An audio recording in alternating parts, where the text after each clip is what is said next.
их чухал байгаа. Ядуусруугаар манай дайрагт бас ажиллаж байсан, энд ч ажиллаж байсан.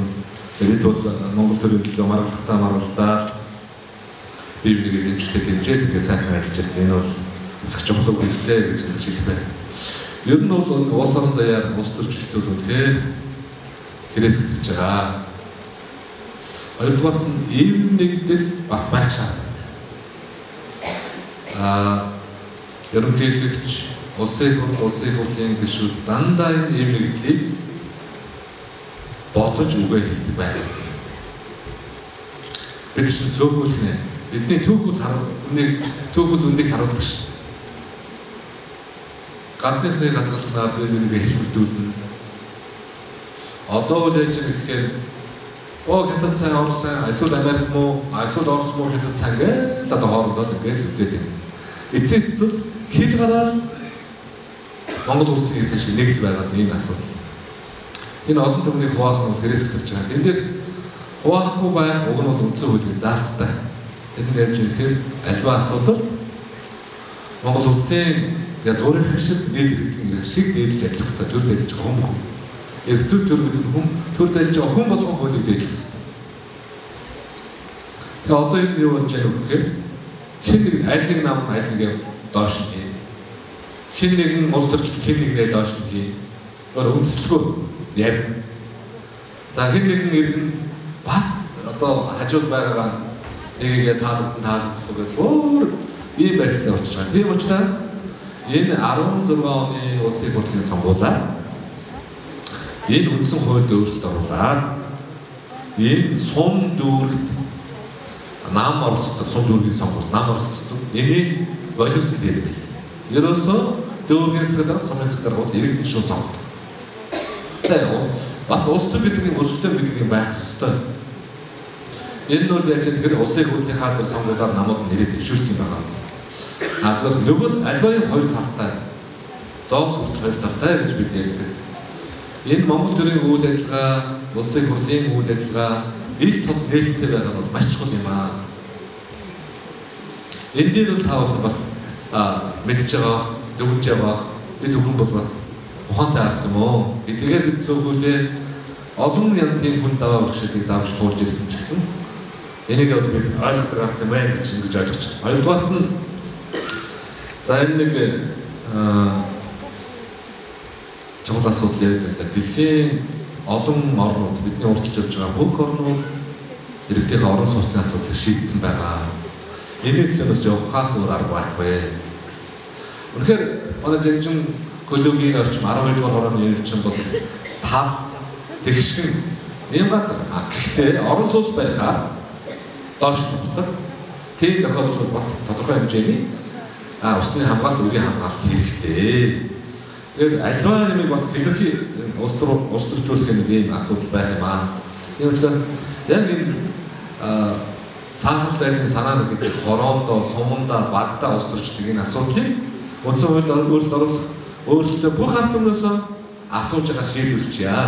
Энэ бол тодорхой хэмжээний одоо юм нэгдлийг сах юм боломжууд бий болно гэж ингэж ойлгож байгаа юм. Тэгээд алс намын тухайд гэсэн Монгол ардын намын тухайд гэсэн алтан зөндөө бий. Тэгэхээр нэг өөр асуудал нь бол энд хамгийн гол нь хууль бүрдэх хэрэгтэй. Төр байгаа ус хуульдж болохгүй. Өөр өөрсдийнхөө байр суурийг ард түмэд хэлчих хэрэгтэй. Энэ дээр бол алс нам бас давуу тал байдаа гэж би бол бодож өгдөг. Энэ үсэл баримталтаач бас итгэдэг гэдгийг хэлмээр байна. За ёстой түрүүн бас мундаг зүйл хэлсэн. Тэр нэг оюун толгой, таван толгой гэдэг. Тэгээ би энэ асуудлыг ярих юм тэр нэг өөр гэж яриад байгаа асуудлыг ихлээр нэг шийд яриа гэж бодож байгаа. Монгол улсад байгаа зээл шүү дээ. Одоо өөргөө яриад сурцсан юм байлаа. Та бүхэн маань мэдж байгаа. Зээл аваад хугацаанд төрөх юм бол өргөд. Монгол улсад өнөөдөр зээл аваад хугацаанд гэтэрч $1 байхгүй байна. Хоёрт нь энэ нийт зээлийн 70% хувийн компаниудын өр байна. Монгол улсын хэмжээний өргөд яриад байгаа шүү дээ.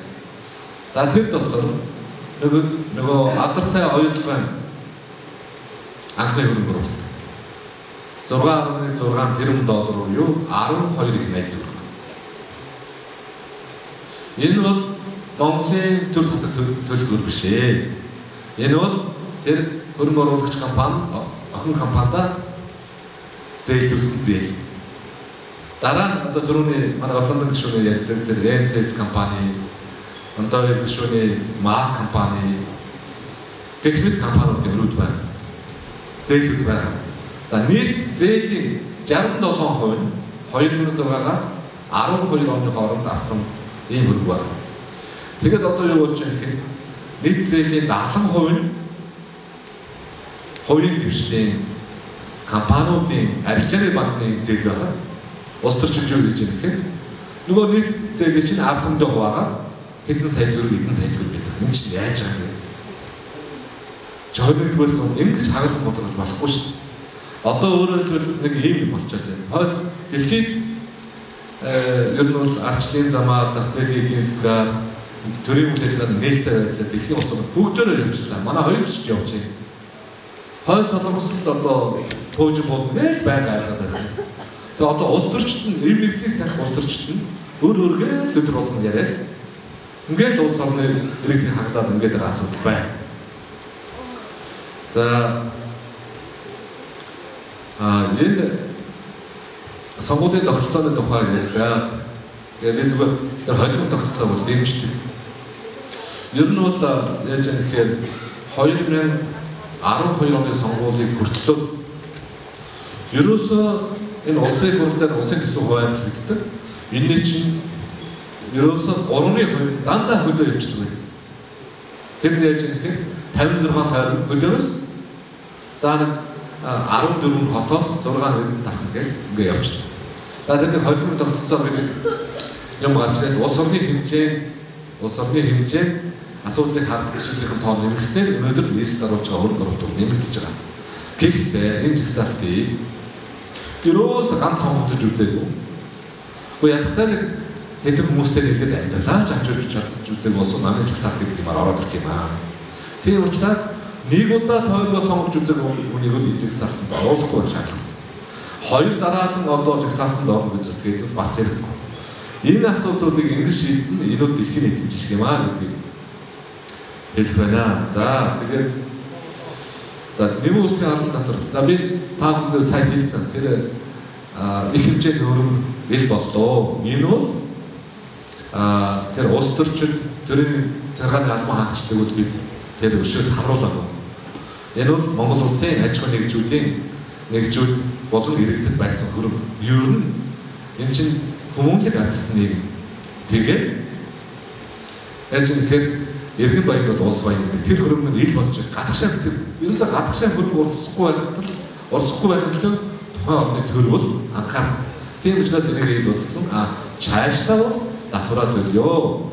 Бас нэг хоёр албан татврын 2% буцаагаад өгч энэ аж ахуйн нэгжүүдийг татвараа төлж өгнө үгүй юу гэдгийг иргэд мэн хэмжээгээ худалдан авахтаа гэж ингэж л хийсэн ийм л асуудал юм байгаамаа. За ямар ч байсан өнөөдөр амгалан маань дулааны цахилгаан баян зэрэг төр байна дулааны цахилгаан станцтай болсон. Энэ дулааны цахилгааны станц баригдсанаар энэ гэр хоолойд дулаанаар хангах.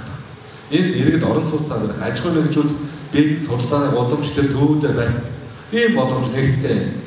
Цэвэр бохир усна бол худгаа гаргаад бас төвлөрсөн хангамжаас хийгээд явах. Ийм боломжтой болсон шүү. Одоо бид бол дулаан гэдэг юмд загтчаад дүүргийн хөгжил тусмаа энэ процедурын ордоос зүүн чиглэлд хөгжил байхгүй байсан. Энэ асуудал шийдэхэд болсон.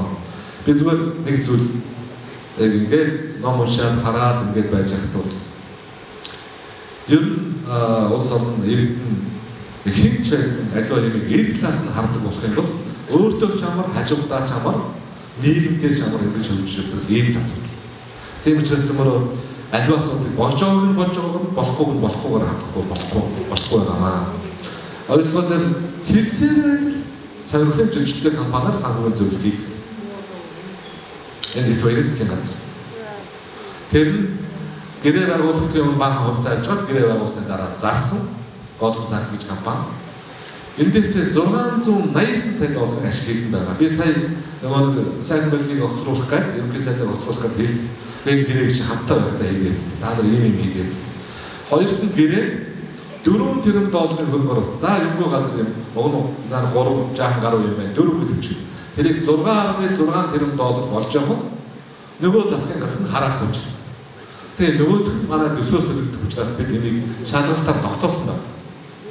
За нэг юм болсон. 5 толгойг 5 мэдчих. 70 жил одоо манай ахмадууд бидний аав ээжийн тэр хөдөлмөрөөр хайгуул хийж нөөцөд тогтоосон орд. Уг нь улсын их хурл 5 толгойгоор зэрэг хөдөлгөөх гэсэн. Гэсэн чинь лицензийн хадгалж байсан 1 сая доллар төгссөн. Төссөн сүү бодлогын компани энэ ордын 15%-ийг өгд тавиад нөгөөдөл нь нүүр сүнтэй бид хөрөнгө босгоод тэгээд төрүүлээд төлөвлөсөн учраас улсын 5 толгой хөдөлж чадах гэсэн. Одоо бүр давраа 60 жилийн хугацаанд 2% энэ одоо борлуулалтын орлогоос нөгөөд тэгээд биднүүд амаа зөвхөн 2% нь жилийн 25 сая доллар өнөөгийн хашаа ногдол хашаа. Бид 49% зарж хөрөнгө босгоод 51% авч үлдэх жилд 150-аас 200 сая долларын ногдол хашаа авах байна. Ийм лөөлөг урагшны уулах боломжгүй байсан юм аа гэдгийг хэлбэ. За түрүүн нефтийн тухай хуулиа баталсан гэж хэлсэн. Энэ дээр одоо бид бол өөрийнхөө экспортж байгаа нефтийг Монгол Улсын засгийн газрын авах ёстой бүтээгдэхүүн хуваах хэрэгээр авч байгаа нефтээ авах. Нөгөө талаас нөгөө талын авч байгаа нефтийг зах зээлийн үнээр аваад нэр тусгах үйлдвэрээр ийм ихсэн орчныг бий болгосон гэдгийг хэлмээр байна. За баярлалаа. Бацхан гүшгэх боо. 제가 4분에서 асуулт авчгаа тэгээд би хариулъя. Тэгвэл 4-өөс авах хэрэгтэй. За өнөөдөр улсын хурлын гишүүд та улс яваадаа их сэтгэл өндөр байна. За нэгдүгээр, хоёрдугаар нэг ганц зүйл юм аа.